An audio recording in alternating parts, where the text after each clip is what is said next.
Hi Leute, heute reduzieren wir die Motorleistung einer Suzuki DR800S Big, dem großen Einzylinder aus dem Hause Suzuki.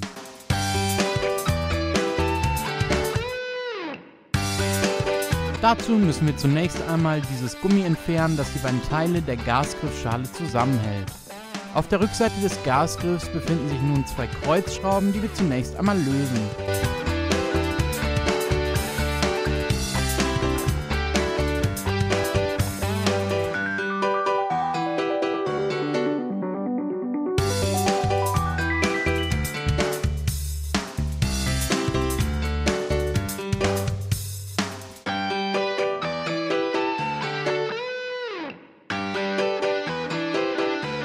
Das System macht es uns recht einfach. Das hier ist der Limiter, also der Begrenzer, den wir einsetzen, und zwar einfach genau so mit der runden Seite nach unten hier an die freigelegte Stelle im Gasgriff.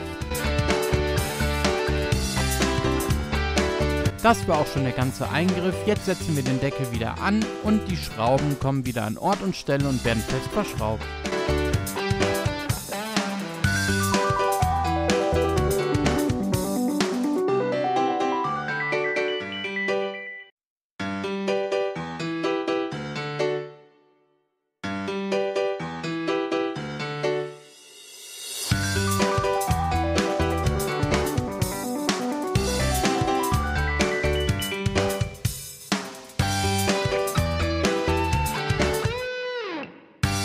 Und das war auch schon alles. Das Motorrad ist jetzt erfolgreich auf 35 kW gedrosselt. Wir überprüfen einmal, ob das Gas auch schön freigängig ist, merken gleichzeitig, dass es spürbar reduziert ist und jetzt kann das Ganze auch schon zugelassen werden.